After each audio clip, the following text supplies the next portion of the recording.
آج ہم ایک ایسی کشمکش کی بات کریں گے جو بہت سے خاندانوں میں ایک خاموش جنگ کی طرح جاری ہے، یعنی شادی کے وہ اسلامی اصول جو بالکل سیدھے سادے ہیں، اور ہمارے معاشرے کے منائے ہوئے ذات پات کے وہ رواج جو راستے کی سب سے بڑی دیوار بن گئے ہیں۔ یہ جملہ سن کر ہی اندازہ ہو جاتا ہے کہ بات کتنی سنگین ہے، کہ جس کام کو دین نے آسان بنایا اسے معاشرے نے جنگ لڑنے سے بھی زیادہ مشکل بنا دیا ہے۔ اور یہی تو اصل تضاد ہے۔ نکاح جسے اسلام نے ایک آسان اور پاکیزہ راستہ بنایا، وہ آج کل کے معاشرتی اصولوں کی وجہ سے ایک نہ ختم ہونے والا پیچیدہ سفر بن چکا ہے۔ تو سوال یہ ہے کہ یہ ساری پیچیدگیاں کہاں سے رہی ہیں؟ یہاں دیکھیں، ایک طرف دین ہمیں کیا سکھاتا ہے اور دوسری طرف معاشرہ ہم سے کیا چاہتا ہے۔ اسلام کہتا ہے کہ دینداری دیکھو، اخلاق دیکھو، گھر کا ماحول پرکھو۔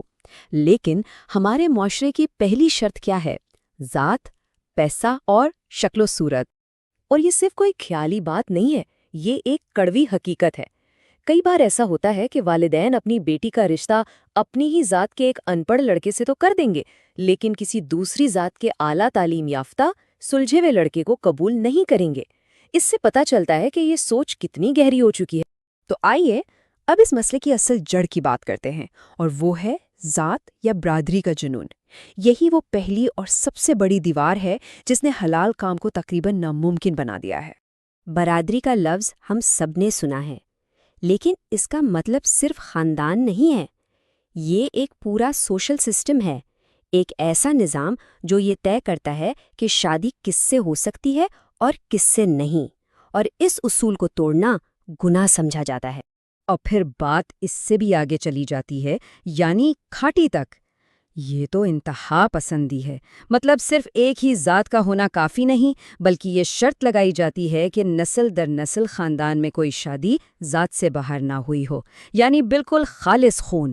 اس نظام کی سختی کا اندازہ اس سچے واقعے سے لگائیے۔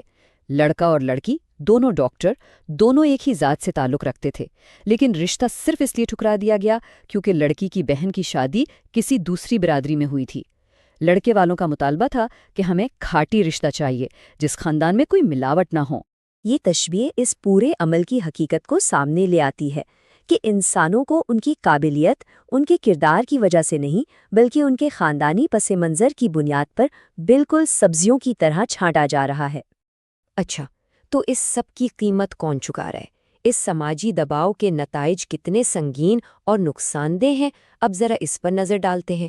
اس کا سب سے بڑا اور فوری نقصان یہ ہے کہ لڑکے اور لڑکیاں 35 سال 40 سال کی عمر تک پہنچ رہے ہیں، صرف اس انتظار میں کہ ان کی برادری سے کوئی مناسب رشتہ آ جائے۔ زندگی کے قیمتی ترین سال اسی انتظار میں گزر جاتے ہیں۔ اور سب سے حیران کن بات کیا ہے پتہ ہے؟ یہ اصول زیادہ تر غریب یا ان پڑھ لوگ نہیں، بلکہ ہمارا پڑھا لکھا مڈل کلاس اور اپر مڈل کلاس طبقہ سب سے زیادہ مضبوطی سے پکڑے ہوئے ہے۔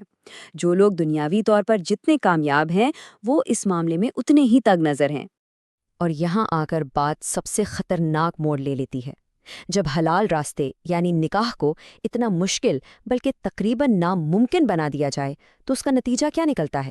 نتیجہ یہ ہے کہ حرام راستے، گناہ کے تعلقات خطرناک حد تک آسان ہو جاتے ہیں، اور یہی معاشرتی بگاڑ کی سب سے بڑی وجہ ہے۔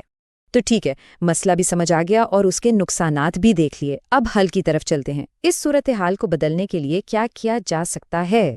یہاں دو طرفہ حل کی بات کی گئی ہے۔ پہلا، نوجوانوں کو، خاص طور پر لڑکوں کو اپنے لیے آواز اٹھانی ہوگی۔ انہیں ان غیر اسلامی اور غیر منطقی شرائط کو ماننے سے انکار کرنا ہوگا۔ اور دوسرا، علماء کرام کو ممبر سے اس مسئلے پر کھل کر بات کرنی ہوگی، کیونکہ یہ جہیز سے بھی پہلے آنے والی اور زیادہ بڑی رکاوٹ ہے۔ علماء کا کردار اس لیے بہت اہم ہے کیونکہ جہیز یا دوسری رسموں کی بات تو تب ہوتی ہے جب رشتہ آگے بڑھے۔ یہاں تو بات چیت کا آغاز ہی ذات کی شرط پر ہوتا ہے اور اکثر وہیں ختم ہو جاتا ہے۔ یہ پہلی اور سب سے بڑی رکاوٹ ہے جسے ہٹانے کی ضرورت ہے۔ تو آخر میں یہ سارا معاملہ آ کر ایک بنیادی انتخاب پر ٹھہر جاتا ہے۔ ایک طرف ایمان کا دکھایا ہوا سادہ اور آسان راستہ ہے، اور دوسری طرف معاشرے کا بنایا ہوا پیچیدہ، مشکل اور تکلیف دہ راستہ۔ تو یہ تجزیہ اس ایک سوال پر آ کر ختم ہوتا ہے جو ہم سب کو اپنے آپ سے پوچھنے کی ضرورت ہے۔ جب معاشرے کے بنائے ہوئے اصول اور دین کے دکھائے ہوئے راستے آپس میں ٹکرائیں تو پھر انتخاب کیا ہونا چاہیے؟